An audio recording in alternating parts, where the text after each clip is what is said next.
కలిగియే ఉపవాసం ఉన్నారా అడిగాడు ప్రశ్న. నా యందు భయభక్తులు కలిగి మీరు ఉపవాసం ఉంటున్నారా? మీ సొంత అవసరాలు, మీ ప్రాణాలు కాపాడుకోవడానికి ఉపవాసం ఉంటున్నారా? నా యందు భయభక్తులు కలిగి మీరు ఉపవాసం ఉన్నారా? లేదు కదా. భయభక్తులు కలిగి ఉంటే తప్పు ఎందుకు చేస్తారు? అవునా? తప్పు చేసిన వాడు మళ్ళీ దేవుడు చంపేస్తాడని భయపడి మళ్ళీ క్షమించమనడానికి ఉపవాసం దేనికి? అని మరియు మీరు ఆహారం పుచ్చుకున్నప్పుడు తినేస్తున్నారు కదా, పుచ్చుకున్నప్పుడు స్వప్రయోజనమునకే కదా పుచ్చుకుంటేవి. మీరు పానము చేసినప్పుడు స్వప్రయోజనమునకే కదా పానము చేసిరి. యెరూషలేములోను దాని చుట్టూ ఉన్న పట్టణంలోను దక్షిణ దేశంలోను మైదానంలోను జనులు విస్తరించి క్షేమంగా ఉన్న కాలమున పూర్వీకులకు ప్రవక్తల ద్వారా యెహోవా ప్రకటన చేసిన ఆజ్ఞలు మీరు మనస్సునకు తెచ్చుకొనకుండవచ్చునా? అంటే నేను ఇచ్చిన ప్రవక్తల ద్వారా నేను ఇచ్చిన ఆజ్ఞలను పక్కకు పెట్టి నాకు కోపాన్ని పుట్టించి నేను కోపపడ్డానని మళ్ళీ నా కోపాన్ని చల్లార్చడానికి మీరు ఉపవాసాలు చేస్తున్నారా? ఇది కరెక్టేనా? నా యందు భయభక్తులు కలిగి ఉండడం అంటే ఇదేనా? అంటే నేను ఆడుతున్న నాటకాన్ని దేవుడు ఎలా బయట పెడుతున్నాడు అర్థమవుతుందా లేదా? అర్థమవుతుందా? గజిబిజిగా ఉందా? గజిబిజిగా ఉందా? అర్థమవుతుందా లేదా? అర్థం కాకపోతే మళ్ళీ వెనక్కి వచ్చి చెప్తాను. ప్రజలందరూ ఉపవాసాలు చేసేస్తున్నారు, దేవుడు కోపాన్ని చల్లార్చడానికే చేస్తున్నారు, దేవుడికి కోపం కలిగిస్తున్నారు, ఉపవాసాలు చేసేస్తున్నారు, బతికి బట్ట కట్టేస్తున్నారు, మళ్ళీ తప్పు చేసేస్తున్నారు. దేవుడు కరుణమేడు కదండి, ప్రేమ కలిగిన వాడు. ఆయన సొంత పిల్లలు ఏడ్చినప్పటికి ఏం చేస్తాడు? ఎవరైనా సరే సర్లే పోండి మీ కర్మ అని చెప్పి వదిలేస్తున్నాడు. దొరికిందే ఛాన్స్ కదండి, మళ్ళీ కొంతకాలం సరిగానే ఉంటున్నారు, మళ్ళీ తప్పు చేస్తున్నారు, మళ్ళీ ఉపవాస ప్రార్థనలు అంటున్నారు. చిరాకెత్తిన దేవుడు మాట్లాడుతున్నారు, మీ నాటకాలు నాకు తెలుసురా. మీ దగ్గర నా యందు భయభక్తులు కాదు మీకున్నది, మీ ప్రాణము కాపాడుకోవాలనే మీ స్వప్రయోజనముతోనే ఇదంతా మీరు చేస్తున్నారు అని. ఏమండి,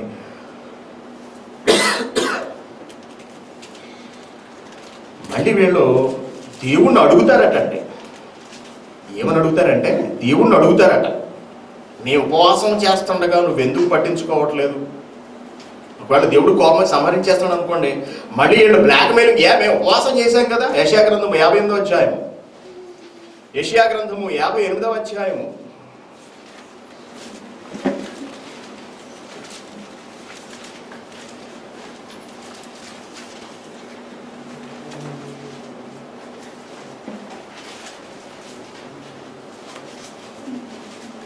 యెషయా గ్రంథము 58వ అధ్యాయము 3వ వచనం.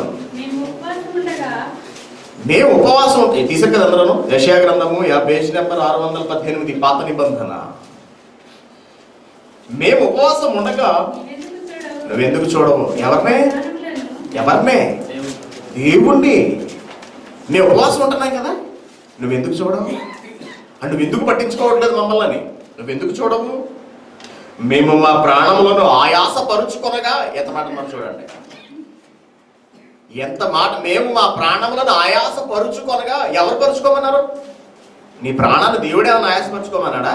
పోనీ దేవుడు నీ ప్రాణాన్ని ఆయాసపరుచుకో అని చెప్పిన తర్వాత దేవుడు పట్టించుకోకపోతే నువ్వు చేయమని నువ్వు పట్టించుకోవట్లేదు తండ్రి, ఇది న్యాయమేనా అడిగే హక్కు ఉంటుంది.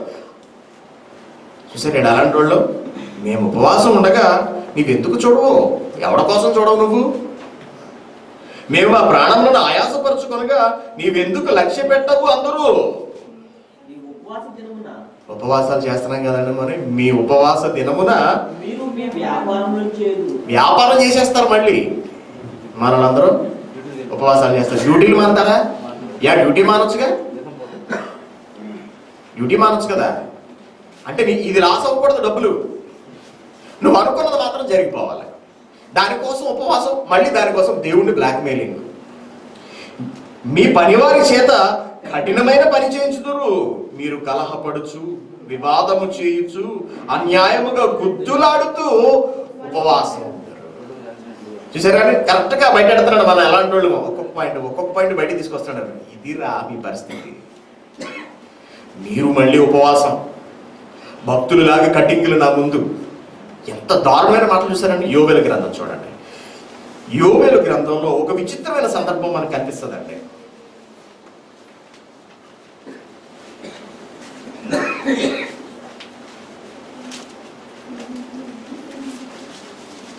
యోవేలు గ్రంథము 1వ అధ్యాయం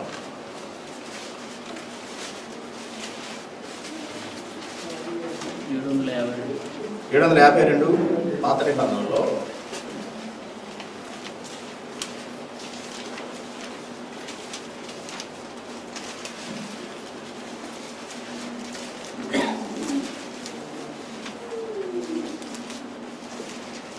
మొదటి అధ్యాయం 752 కొత్త నిబంధన, పాత నిబంధన తీసారు కదా అందులో. పెతూయేలు కుమారుడైన యోవేలు ప్రత్యక్షమైన యెహోవా వాక్కు. పెద్దలారా ఆలకించండి, దేశపు కాపురస్తులారా మీరందరూ చెవియొగ్గి వినండి.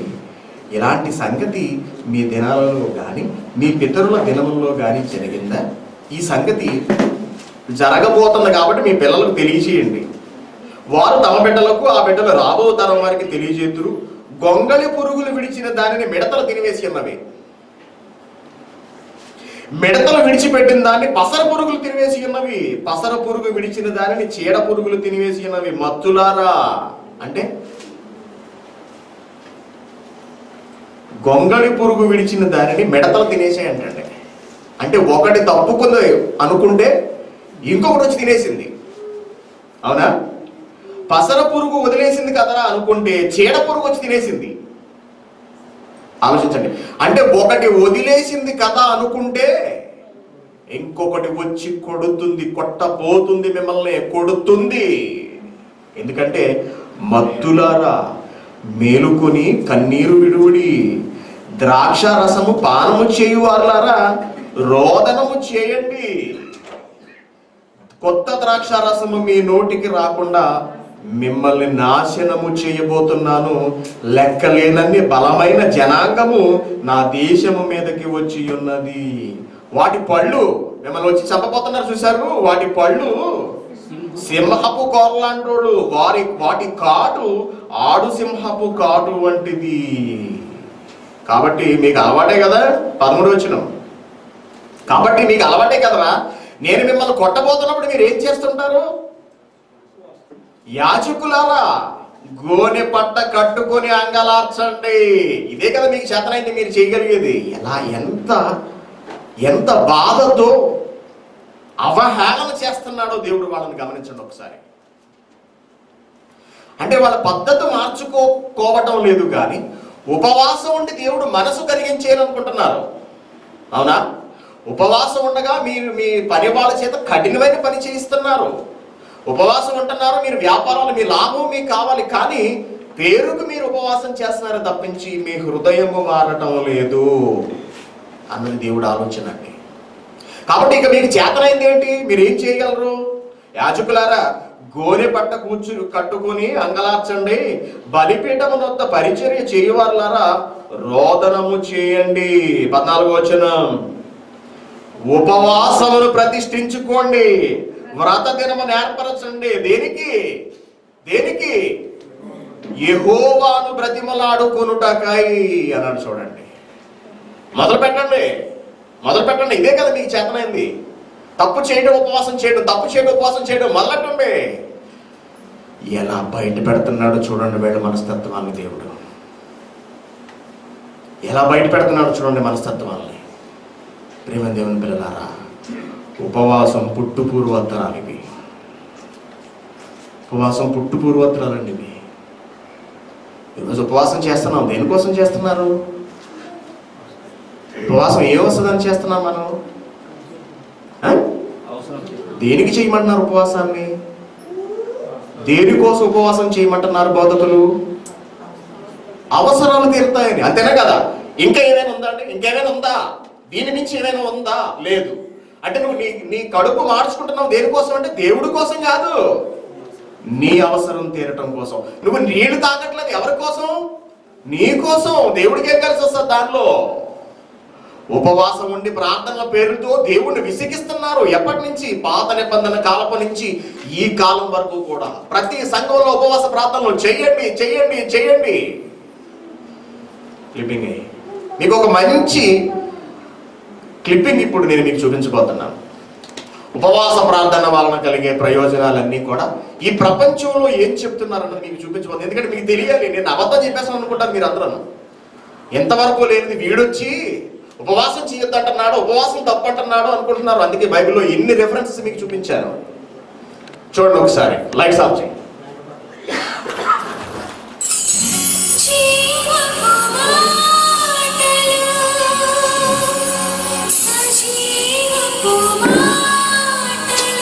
తగిలిందని పడిపోతాయి. ఎరకెళ్ళు, వెళ్ళు.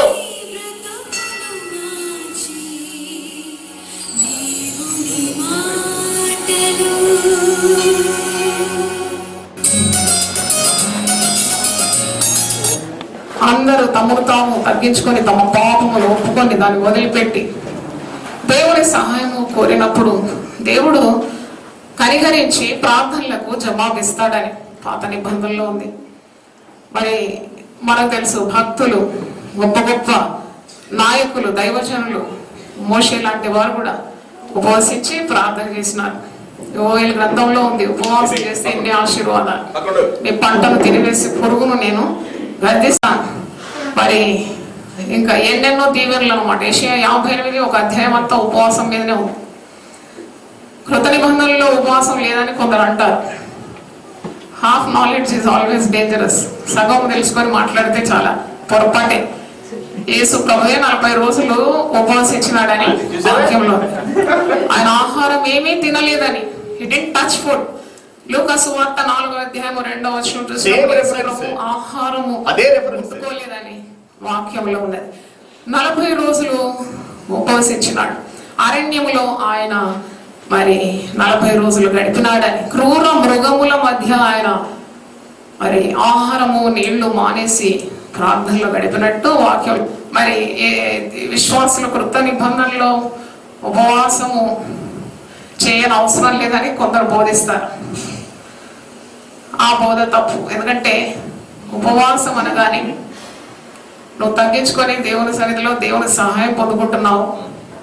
ప్రభు ఈ మార్క్స్ 9:29 అంటాడు, ఒక దయ్యాన్ని శిష్యులు వెళ్ళగొట్టలేకపోతే ప్రభు ఒక మాట అంటాడు మార్క్ 9:29, ఇది ప్రార్థన మరియు ఉపవాసము వలననే ఇలాంటివి వదిలిపోట సాధ్యము అని. ఆ మాట కూడా చూడండి, మార్క్ 9:29. అందుకు ఆయన ప్రార్థన వల్లనే గాని మరి దేని వల్లైనను ఈ విధమైనది వదిలిపోట అసాధ్యం. అంటే మరి దయ్యాలు, భూతాలు, చీకటి శక్తులు, మంత్రశక్తులు, సాతాను ఓటమి రావాలంటే ఉపవాసం చేయాలి. కింద ఫుట్ నోట్లో ఉంది ప్రార్థన అని 29వ వచనంలో. ఫుట్ నోట్లో ఏముంది చూడండి, ఉపవాసం వల్లనే, అంటే only by prayer and fasting you can win over tough problems. చూడండి, ఇక్కడ ముఖదయ్యం వదిలిపోవడం లేదు. శిష్యులు మరి ప్రయత్నించినారు, వారి ప్రయత్నాలన్నీ విఫలమైంది. యేసుప్రభు దగ్గరకు వస్తే ఒక మాటతో దయ్యం వదిలిపోయింది. అంటే ప్రభు మేమేలా చేయలేకపోయినాము, మీరొక మాట సెలవేగానే దయ్యం వదిలిపోయిందంటే అప్పుడు ప్రభు అంటున్నాడు, ఏమంటున్నాడు, ఇది ప్రార్థన మరియు ఉపవాసం వల్లనే కానీ మరి దేని వల్ల ఇలాంటి వదిలిపోట అవసరం. కనుక ఈ కుటుంబాల్లో దయ్యాలు పీఠాలకి కూర్చున్నాయి కదా చాలా కుటుంబాలు, అవి వదిలిపోవాలంటే మనకు మంచి సమయం 40 రోజులను ఉపవాసం నుండి దేవుని సన్నిధిని వెలుగుతే నీకు దొరకందంటూ ఏది లేదండి. దేవునికి స్తోత్రం, హల్లెలూయా. తప్పకుండా ఆయన నీ ప్రార్థనలు వింటారు. God will answer all your problems. God will answer your prayers. He will solve tough things in your life. నీకు అసాధ్యంగా ఉన్న కార్యాలన్నీ ప్రభు సన్నిధిలో పెట్టి ప్రార్థన చేసినప్పుడు, ఉపవసించి ప్రార్థించినప్పుడు దేవుడు వింటాడు ఆ ప్రార్థన. ఎలా జీవితంలో దేవుడు ఇంతగా నన్ను ఆశీర్వదించినాడు, ఈ సేవను దీవించినాడంటే కేవలము నా సేవ జీవితంలో చేసిన ఉపవాస ప్రార్థనలు. ఇప్పుడు శరీరం అనుకూలించడం లేదు, అయినా నేను I will try my best. కానీ ఆ దినాల్లో యంగర్ డేస్లో దేవుడు నన్ను పిలిచినప్పుడు చాలా కఠినమైన ఉపవాసాలు చేసినాను. 50 రోజులు దేవుని సన్నిధిలో బ్యాంకుకు సెలవు పెట్టి ఇక్కడ కూర్చున్నాను. ఏ సాలిడ్ ఫుడ్ తినలేదు, ఓన్లీ నిమ్మరసం లేకుంటే కోకోనట్ వాటర్తో అందరన్నా చనిపోతారని. నేనేం చనిపోతాను, మనుషుడు రొట్టె వలన మాత్రము కాదు దేవుని నోటి నుండి వచ్చే ప్రతి మాట వలన బ్రతుకుతాడనే విశ్వాసం నాకు ఉండేది. వాక్యంలో గడిపినాను, ప్రార్థనలో గడిపినాను. దే కాంట్ ఫాస్ట్, కానీ దేవుడు సహాయం చేస్తే కొద్దిగా మాంసాహారాలు మానేసన్నా, ఒక పూట మానేసన్నా ఉపవాసం ఉంటే మీకు ఏ కీడు రాదని నేను చెప్తున్నాను. దేవుని స్తోత్రం. God will preserve your body. Hallelujah. ఈ ఉపవాస దినాల్లో we can warn off all evil. చూడండి, నీ కుటుంబం మీదకి ఏ శాపం రాబోతుందో, ఏ పాపం చేసావో, ఏ కీడు నీకు దేవుడు మరి చేయని ఉద్దేశించినాడో, ఆ కీడులన్నిటి నుండి విడుదల పొందాలంటే నువ్వు ఉపవసించి ప్రార్థన చేయాలి. దేవుని స్తోత్రం. అంటే the punishment are the curse, శాపం కానీ శిక్ష కానీ నీ మీద నీ కుటుంబం మీద రాకుండా ఈ ఉపవాస ప్రార్థన నేను కాపాడుతుంది. నీ ఆత్మను వెలిగించడానికి, ఆత్మకు శరీరాన్ని సోకిన వ్యాధులను పారద్రోలడానికి, పరిశుద్ధాత్మతో నిన్ను నింపడానికి, నీ కోరికలు నెరవేర్చడానికి, ఆత్మ నియమంలో నిన్ను నడిపించడానికి దేవుడు చేసిన ఏర్పాటు. దేవునికి స్తోత్రం. హల్లెలూయా. గట్టిగా చెప్తామా? చూశారు కదండి, ఉపవాస ప్రార్థన దేనికి చెయ్యాలి అనే దాన్ని ఆవిడ చాలా వివరంగా తెలియజేసింది. నీకున్న ప్రతి అవసరము తీరాలి అంటే ఉపవాస ప్రార్థన చేయాలి. చీకటి శక్తులను దెయ్యాలను వెళ్ళగొట్టాలి అంటే ఉపవాస ప్రార్థనలు చేయాలి. నువ్వు అనుకున్నవన్నీ జరగాలి అంటే ఉపవాస ప్రార్థనలు చేయాలి. ఇదే కదా ఈరోజు చర్చలో చెప్తున్నది. అవునా? అవునా కాదా? కాబట్టి ఉపవాసం చేస్తున్నారు దేవుని పిల్లారా.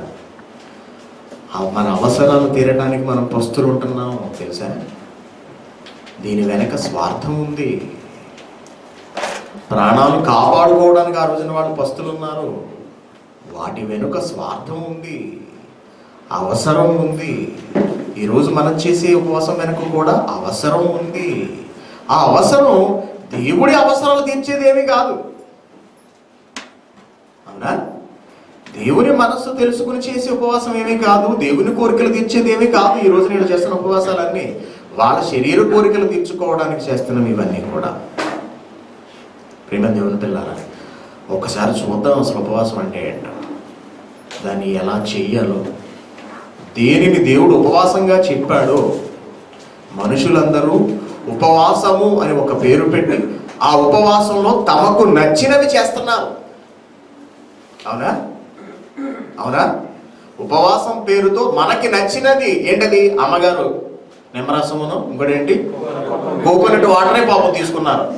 ఏ ఆహారం వలన కాదు, ఏంటది, రొట్టె వలన కాదు, దేవుని మాట నుంచి వచ్చి ప్రతి మాట వలన మనిషి జీవిస్తాడనే సంగతి ఆవిడకి తెలుసు కదా. మరి నిమ్మరసము కొబ్బరి నీళ్ళు ఎందుకు తీసుకున్నట్టు? అక్కడికి యేసుక్రీస్తు గారు 40 దినములు ఏమీ పుచ్చుకోలేదని రెఫరెన్స్ ఆవిడే చదివింది. మళ్ళీ ఒకవేళ యేసుక్రీస్తు చేసినట్టు పోయిన ఆయన రికార్డును బద్దలు కొట్టి 50 రోజులు ఉపవాస ప్రార్థన చేస్తే మరి అవి ఎందుకు తీసుకున్నట్టు? మీరు పానము చేసినను ఏమన్నాడు అక్కడ? మీ స్వప్రయోజనము, నీ ప్రాణం పోతేమని భయవేసి నువ్వు నీళ్ళు తాగావు. ప్రాణాలకి తెగించిన వాడు కాబట్టి ఏమి తీసుకోలేదండి. ఎవరో? యేసుక్రీస్తు గారు. ఈ మనవాళ్ళ ఉపవాసాలు మరీ విచిత్రం. పొద్దున్నే ఏం తాగుతారండి? పగల ఉపవాసం అనుకో, పొద్దున్నే లైట్గా ఒక సేరు పాలు లైట్గా తీసుకుని, అంటే భోజనం చేయరు, ఫుడ్ రా మెటీరియల్ లేదు, ద్రవ పదార్థాలు, ఒక సేరు పాలు తీసుకుని 11, 12 ఆ ప్రాంతంలో ఒక పెద్ద 2 గ్లాసులతో ఏదో 2 రకాల జ్యూసులు తాగి ఆ తర్వాత సాయంత్రం ఇంటికి వచ్చి ప్రార్థన చేసుకుని 5 గంటలకల్లా ఎల్లి డిన్నర్ 5 గంటలకల్లా వేసేస్తాడు. ఏమండి ఇది ఉపవాసమా? టిఫిన్ కన్నా బలమైనవి పాలు కన్నా బలమైనవి ఇంక నీకు నీరసం వస్తుంది. అవునా? మీరు పానము చేసినను మీ స్వప్రయోజనం కొరకే పానము చేశారు కదరా. ఎర్లీగా కొట్టేశాడు 5 గంటలకి. నువ్వు తినేసినప్పటికీ మీరు ఆహారం పుచ్చుకున్నాను మీ స్వప్రయోజనం కొరకే ఆహారం పుచ్చుకొనుచున్నారు. యెషయా గ్రంథము 58వ అధ్యాయం. వెళదాం, ఇంకా క్లైమాక్స్లోకి వెళదాం.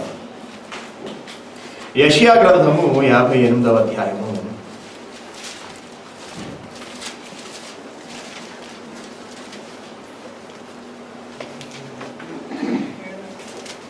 ఏమంటే ఇందాక ఆవిడ చెప్పింది కదా, యెషయాలో 58 అధ్యాయం ఉపవాసం గురించి అన్నది, కానీ ఉపవాసం ఏంటి అనేది ఆవిడకి అర్థం కాలేదు. ఇప్పుడు మనం చూద్దాం మనుషులు ఏర్పాటు చేసుకున్న ఉపవాసం ఎలా ఉంది, దేవుడు ఏర్పాటు చేసిన ఉపవాసం ఏమైనా ఉన్నదా లేదా, దేవుడే చెయ్యమని చెప్పింది ఏదైనా ఉందా లేదా అనేది ఇప్పుడు మనం చూడబోతున్నాం. Very good. 3వ వచనం నుంచి మళ్ళీ నేను చదువుతున్నాను, మీరు వినండి. మేము ఉపవాసం ఉండగా నీవెందుకు చూడవు, మేము ఆ ప్రాణములను ఆయాసపరుచుకొనగా నీవెందుకు లక్ష్య పెట్టవు అని అందరూ. మీ ఉపవాస దినమున మీరు వ్యాపారము చేయుదురు, మీ పనివారి చేత కఠినమైన పని చేయించుదురు, మీరు కలహపడుచు వివాదము చేయొచ్చు, అన్యాయముగా గుద్దులాడుచు ఉపవాసం ఉందురు, మీ కంఠ ధ్వని పరమున వినబడినట్లుగా మీరు ఇప్పుడు ఉపవాసం ఉండరు. అట్టి ఉపవాసము నాకు అనుకూలమా? అట్టి ఉపవాసం, ఎట్టి ఉపవాసం? నువ్వు నీ ఇష్టం వచ్చినట్టుగా చేసే ఉపవాసము నాకు అనుకూలం అని మీరు అనుకుంటున్నారా? నాకు అనుకూలమా? మనుష్యుడు తన ప్రాణమును బాధపరుచుకొనవలసిన దినము అట్టిదేనా? ఇంతకీ ఉపవాసం అంటే మనుష్యుడు తన ప్రాణాన్ని బాధపరుచుకోవటం. రాసుకోండి. దేవుని దగ్గరగా ఉండటం, వసించటము, ఇలాంటి తొట్టి సమాధానాలు కాదు. దేవుడు చెప్తున్నాడు చూడండి, ఉపవాసము అంటే మనుష్యుడు తన ప్రాణమును బాధపరుచుకొనవలసిన పద్ధతి. అట్టిదేనా? ఒకడు జమ్ము వలె తల వంచుకుని గోనె పట్ట కట్టుకుని బూడిద పరుచుకుని కూర్చున్నట్టు ఉపవాసమా? యూదులు చేసే ఉపవాసం మీకు తెలుసు కదండి. యూదుల ఉపవాసం తెలుసుగా. యూదులు బైబిల్లో చదువుంటారు, బైబిల్ చదివేవాళ్ళు అందరికీ తెలుసు అది. ఆ మధ్య విశాఖపట్నంలో ఉపవాసం చేస్తున్నాం మేము యూదులు అని చెప్పి కొంతమంది బయలుదేరి ఉపవాసం చేశారండి. గోనె పట్టలు తెలుసు కదండి, గోనె సంచులు కట్టేసుకుని ఒంటికి చుట్టేసుకుని బూడిద జల్లు కూర్చుని అందులో ప్రార్థన చేయడం మొదలు పెట్టారంటే టీవీ వాళ్ళు డైరెక్ట్గా లైవ్ టెలికాస్ట్ ఇచ్చారు. విశాఖపట్నంలోని కైలాసపురంలో క్రైస్తవులు చేసే ప్రార్థనలు వింత గొలుపుతున్నాయి అందరికీ. వాళ్ళు బూడిదలో కూర్చుని గోనె పట్టలు కొట్టుకుని దేవుడు ప్రార్థించడం అనే కొత్త ఆచారాన్ని వీళ్ళని నెలకొల్పారు అన్నారు. కానీ ఈ జాడ్యం ఎవరిదో తెలుసా అండి? యూదుల నుంచి తీసుకున్నది మన వాళ్ళు. అదే ఉపవాసం అంటే అంటున్నాడు. అదే ఉపవాసం అంటే ఒకడు జమ్ము వలె తల వంచుకుని గోనె పట్ట కట్టుకుని బూడిద పరుచుకుని కూర్చున్నాడు ఉపవాసమా? అట్టి ఉపవాసం యెహోవాకు ప్రీతికరమని మీరు అనుకుంటున్నారా? ఏ ప్రశ్న వేసాడు చూడండి. అంటే నువ్వు చేసే ప్రతిదీ దేవుడికి ఇష్టమని నువ్వు అనుకుంటున్నావా? మీరు అనుకుందరా? అయితే దుర్మార్గుడు కట్టిన కట్లను విప్పుటయు కాడి మాను మోకులను తీయుటయు బాధింపబడిన వారిని విడిపించుటయు ప్రతి కాడిని విరగొట్టుటయు నేను ఏర్పరచుకొనిన ఉపవాసము కదా. అంటే దేవుడు కూడా ఏర్పాటు చేసుకున్న ఉపవాసం ఒకటి ఉన్నది. చూసారు బయటకు వచ్చింది. ఎంతవరకు మనుషులు చేసిన ఉపవాసాలు మాత్రమే చూసాం మనం. కానీ దేవుడు కూడా ఉపవాసం అంటే ఇలా ఉండాలి అని ఆయన మైండ్లో ఒకటి ఫిక్స్ అయ్యాడు. అది ఎవరు చూడలేదండి, ఎవరు పట్టించుకోలేదు, అసలు ఎవరికి పట్టలేదు. అసలు ఉపవాసం అంటే నువ్వు అనుకున్నదే చేసావు. తిండి తింటం మానేసావు, నీళ్లు తాగటం మానేసావు, కాడికట్టుతో ప్రార్థన చేయడం ఉపవాసం అనుకున్నావు. కానీ ఉపవాసం అంటే ఏంటో, నా దృష్టిలో ఉపవాసం అంటే ఏంటో చెప్తున్నాడు చూడండి. దుర్మార్గులు కట్టిన కట్లను విప్పుటయు కాడి మాను మోకులు తీయుటయు బాధింపబడిన వారిని విడిపించుటయు ప్రతి కాడిని విరగొట్టుటయు. ఇది ఉపవాసం అంటే, ఇది ఉపవాసం అంటే, అది ఉపవాసం అంటే అంటున్నాడు దేవుడు. ఇంతకీ దుర్మార్గులు కట్టిన కట్లను విప్పడం అంటే? ఉపవాసం చేసినోడు చెప్పాలి, చేతులు ఎత్తినవాడు. మరి ఏం చేసేసారు ఉపవాసాలు? ఎవడ చేయమని చెప్పాడు మీకు ఉపవాసాలు? మీ పాస్టరా? ఆడిని పిలిచాడు. కానీ కాడి ఏంటది? దుర్మార్గులు కట్టిన కట్లను విప్పడం ఉపవాసం అని దేవుడు చెప్పాడు. అయ్యగారు అంటే ఏమిటండి అని అడగండి. ఇంటికి వెళ్ళి ఉపవాసం ప్రార్థన చేసుకుని ఆయన దేవుడు బయలుపరుస్తాడు అంటాడు. అంటే వీడికి తెలియదు కదా మరి. దుర్మార్గుడు కట్టిన కట్లను విప్పుటయు. లూకా సువార్త 13వ అధ్యాయము. దీని ముగికండి ఇక్కడ యెషయా గ్రంథం. లూకా సువార్త 13వ అధ్యాయము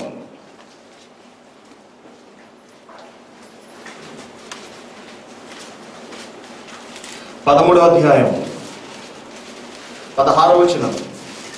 ఇదిగో 18 ఏళ్ల నుండి సాతాను బంధించిన అబ్రహాము కుమార్తె అయిన ఈమెను విశ్రాంతి దినమందు ఈ కట్ల నుండి విడిపింపతగదా. యేసుక్రీస్తు గారు మాట్లాడుతున్నారు చూడండి. యేసుక్రీస్తు గారు పాపం ఒక ఆవిడను స్వస్థపరిచాడు అక్కడ. ఏమండి, సాతాను ఏం చేసిందంటే, దయ్యం మీకు తెలుసుగా, ఒక రకంగా ఆవిడని బాధ పెడుతుంది. వింటున్నారు అందరూ శ్రద్ధగా వినండి. ఉపవాసం అంటే ఏంటో బయటకు వస్తుంది. ఉపవాసం అంటే ఏంటో బయటపడడం చాలా జాగ్రత్తగా గమనించండి. ఇదిగో 18 ఏండ్ల నుండి సాతాను బంధించిన అబ్రహాము కుమార్తె అయిన ఈమెను విశ్రాంతి దినమందు ఈ కట్ల నుండి విడిపింపతగదా. యెషయా గ్రంథంలో ఏం చూసాం మనము? దుర్మార్గులు కట్టిన కట్లను విప్పడము. సాతానుడు బంధించాడు ఈ ప్రపంచాన్ని తన గుప్పెట్లో. వాడు బంధించాడు ప్రతి ఒక్కడిని. తన తెలివితేటలతో, తన ఆలోచనలతో బంధించాడు. ఈరోజు మనుషులు చూడండి, ఒక్కొక్కడు ఒక్కొక్క దాని చేత బంధింపు. ఒకడికి డబ్బు పిచ్చి, ఒకడికి ఆడవాళ్ళ పిచ్చి, ఒకడికి మందు పిచ్చి, ఒకడికి సినిమాలు పిచ్చి, ఒకడికి రాజకీయాలు పిచ్చి, ఒకడికి చదువులు పిచ్చి, ఒకడికి ఉద్యోగం పిచ్చి. ఒక్కొక్కడు ఒక్కొక్క దానిలో బంధింపబడి ఉంటాడు. చాలా జాగ్రత్తగా గమనించండి. ఈ ప్రపంచంలో ఉన్న మెజారిటీ పీపుల్ ఇందులో బంధింపబడి ఉన్నారో తెలుసా అండి? డబ్బులు, ధన మోసము అంటాడు. అందుకే దేవుడు దాన్ని ధనము చేతిలో బంధింపబడి ఉన్నారు. వాళ్ళను విడిపించాలి. దుర్మార్గుడు కట్టాడు వాళ్ళని. ఆ కట్లను నువ్వు విప్పాలిరా నాయనా. ఎలా విప్పుదాము? ఎలా విప్పుదాం కట్లు? చూద్దాం ఎలా విప్పాలి. సో కట్లను విడిపించడం అనేది దేవుడు ఏర్పాటు చేసుకున్న ఉపవాసము అనే సంగతి మనకు అర్థమైంది. యేసుక్రీస్తు గారు తాను బ్రతికున్న కాలంలో ఆ కట్లను విప్పదీశాడు. ఓకేనా? నెక్స్ట్ ఇంకేమున్నది? కాడిమాను మోకులు తీయుట. కాడిమాను, కాడి అంటే ఏంటో తెలుసా అండి? కాడి అంటే ఏంటి? కాడి అంటే ఏంటండి? పాడి కాదు, కాడి.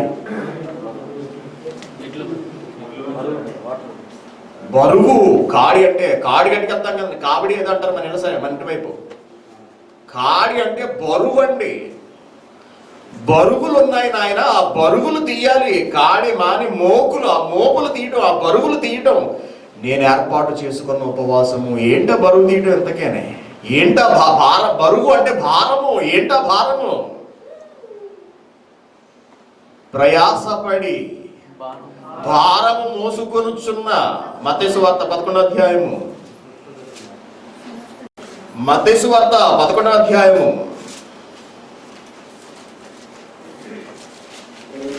28వ వచనం.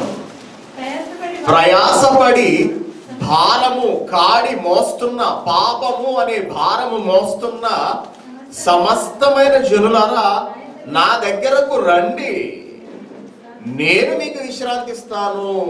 బరువు మోస్తున్న వాళ్ళ మీదించి ఆ బరువును దింపి నువ్వు పక్కకు పెట్టాలి. ఇది నేను ఏర్పాటు చేసుకున్న ఉపవాసం. అక్కడ అర్థమవుతుందా? అర్థమవుతుంది లేదా? అయోమయంగా ఉందా? ఎవరికైనా అర్థమవుతుందా లేదా? బ్లాంక్గా ఉన్న ఫేసులన్నీ ఖాళీగానే, ఏమి లేదు అందులో. తమ్ముడికి అర్థమవుతుందా? ఇంకెవరికైనా అర్థమవుతున్నాను దయచేసి చేతులు ఎత్తండి. నేను చెప్పేది అర్థం కావట్లేదు, నాకు భయం వేస్తుంది, అంతకుమించి ఇంకేం కాదు. Very good. ఉపవాసం అంటే ఏంటో బయట పెడుతున్నాడు దేవుడు. కట్ల నుంచి విడిపించటం, భారాన్ని తొలగించటం. భారాన్ని తొలగించటం. నెక్స్ట్ మూడోది ఏంటి?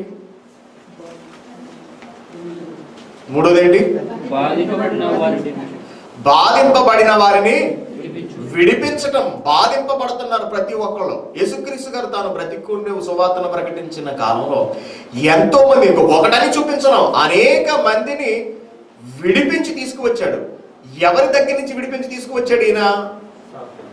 సాతాను బంధకాలు, అంటే ఈ లోకములో బంధింపబడిన వారిని విడిపించి తీసుకువచ్చాడు. ఓకేనా? నెక్స్ట్ వీటన్నిటికీ క్రీస్తు ఉపయోగించింది ఏంటి అన్నది మనకు బయటకు వస్తుంది ఇప్పుడు. నెక్స్ట్ నాలుగవది, ప్రతి కాడిని విరగొట్టుట. ప్రతి కాడిని విరగొట్టాలి. విరగొట్టాలి. కాడి ఎక్కడ ఉంది ఇప్పుడు? కాడి ఎవరి మీద ఉన్నది? కాడి ఎవరి మీద ఉన్నది? మనుషుల మీద ఉన్నది. మనుషులు బంధింపబడి ఉన్నారు, మనుషులు భారాన్ని మోస్తున్నారు. ఆ మనుషులను విడిపించాలి, వారి కాడిని విరగొట్టాలి. ఆలోచించండి జాగ్రత్తగా. మనుషులు బంధింపబడి ఉన్నారు, వారిని విడిపించాలి. మనుషుల మీద భారం ఉంది, దాన్ని తీసి పక్కకు పెట్టాలి. నెక్స్ట్ నాలుగోది ఏంటి? ప్రతి కాడిని, వాళ్ళు మోస్తున్న ప్రతి బరువుని కూడా విరగొట్టాలి అంటున్నాడు. వీటన్నిటినీ మనుషుల మీద మోపింది ఎవరు అంటే సాతాను. వీటన్నిటి నుంచి విడిపించడమే నేను ఏర్పాటు చేసుకున్న ఉపవాసము అంటున్నాడు దేవుడు. ఇంతకీ వీటన్నిటినీ విడిపించాలి అంటే మరి ఏం చెయ్యాలి? ప్రతి కాడిని విరగొట్టడం, ప్రతి కాడిని విరగొట్టాలి అంటే ఏం చేయాలి? మార్కు సువార్త 16వ అధ్యాయము 15వ వచనం. మార్కు సువార్త 16వ అధ్యాయము 15వ వచనం.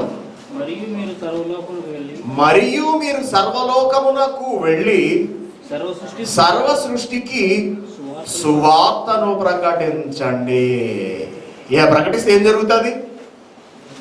ప్రకటిస్తే ఏం జరుగుతుంది? కట్లు విడిపింపబడతాయి, తమ పాపాలను విడిచిపెట్టి ప్రజలు దేవుని వైపు వస్తారు, వారి మీద ఉన్న భారాలు తొలగిపోతాయి. ఇది ఉపవాసం అంటే.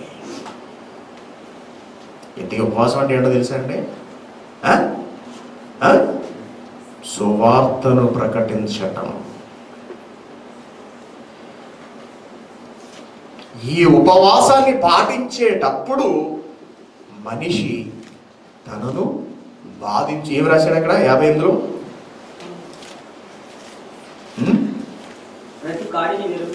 కాదు, పైన నేను ఏర్పరచుకున్నా ఏంటది? కాదు ఆగండి, నేను మనుషుడు తన ప్రాణమును బాధపరుచుకునవలసిన దినము అట్టిదేనా? మనుషుడు తన ప్రాణాన్ని బాధపరుచుకోవడం ఉపవాసం అయితే, దేవుడు ఏర్పాటు చేసుకున్న ఉపవాసము ఈ సర్వలోకానికి వెళ్ళి సర్వ సృష్టికి సువార్తను ప్రకటించడం అయితే, ఆ సువార్త ప్రకటనలో ప్రతి మనిషి తనను తాను బాధపరచుకోవాలి. అంటే బాధపడేంతగా, తనను తాను బాధపడేంతగా సువార్తను ప్రకటించాలి. అంటే దేవుడి మాటలను ప్రపంచానికి తెలియచేయాలి. అర్థమవుతుందండి లేదా? అర్థమవుతుందా లేదా? దేవుని మాటలను ప్రపంచానికి తెలియచేయడంలో నీ స్థాయి ఎంత వరకు వెళ్ళాలి అంటే, క్రీస్తులా చివరికి నీ ప్రాణం పోవాలి. నీకున్న సమస్తము దేవుని కోసం ధారపోయాలి.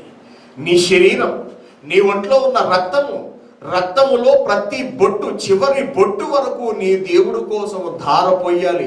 వీటన్నిటి వెనక ఉన్న ఉద్దేశం ఏమిటో తెలుసా? కట్లను విప్పడం, బాధింపబడిన వారిని విడిపించటం, వారి మీద ఉన్న భారాన్ని తీసి పక్కకు పెట్టడం. ఇది నేను ఏర్పరచుకున్న ఉపవాసము అంటున్నాడు దేవుడు. ఆ ఉపవాసాన్ని చేశారు యేసుక్రీస్తు గారు. చేశారు లేదా? దేవుడు చెప్పిన ఉపవాసాన్ని తూచా తప్పకుండా పాటించిన వాడు. అనేక మంది కట్లను విడిపించాడు, బాధింపబడుతున్న వారిని విడిపించారు, అనేకుల కాడి తీసి పక్కకు పెట్టాడు. కాబట్టే దెయ్యాన్ని వెళ్ళగొట్టగలిగాడు. అవునా? లూకా సువార్త, ఇందాక ఆవిడ చూపించిన రిఫరెన్స్ ఏమిటి? మార్కు సువార్త 9వ అధ్యాయము 29వ వచనం. మార్కు సువార్త 9వ అధ్యాయము 29వ వచనం. అందుకాయన దెయ్యం పట్టేసింది ఒకడికి. శిష్యులు వెళ్ళగొట్టడానికి ట్రై చేశారు, అవ్వలేదు.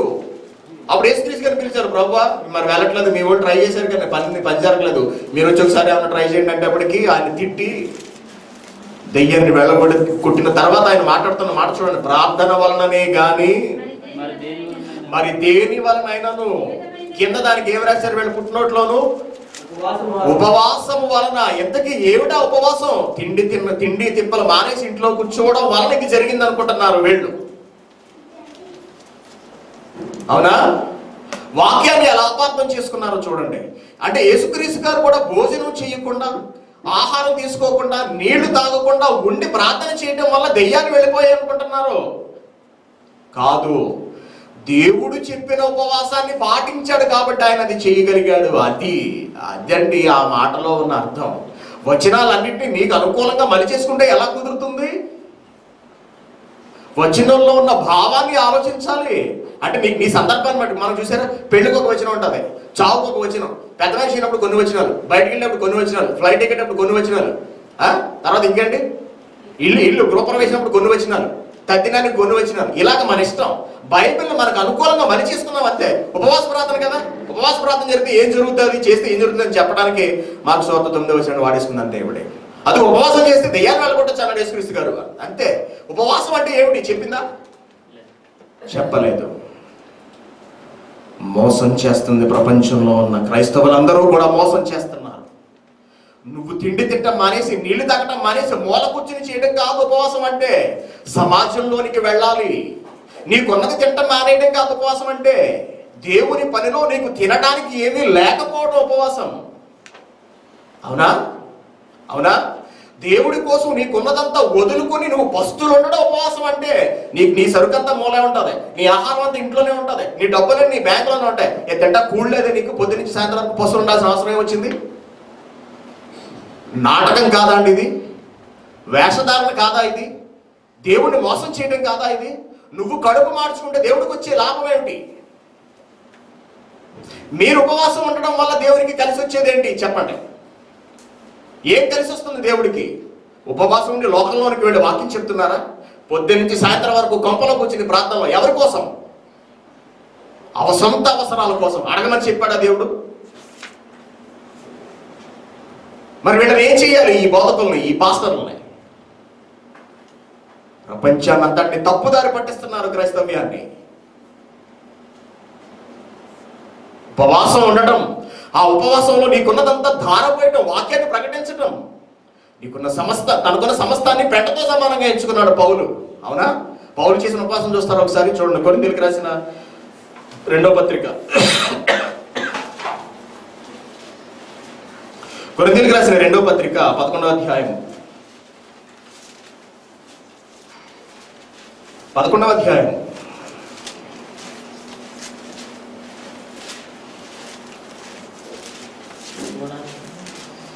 23వ వచనం నుంచి పౌలు తన గుమ్మదంతా పక్కన పెట్టేసుకుని ఓ పక్కకి దాచేసి ఉపవాసం పేరుతో తిండి తింటం మానేసి, నీళ్లు తాగటం మానేసి కొంపలో కూర్చుని ప్రార్థన చేయలేదండి.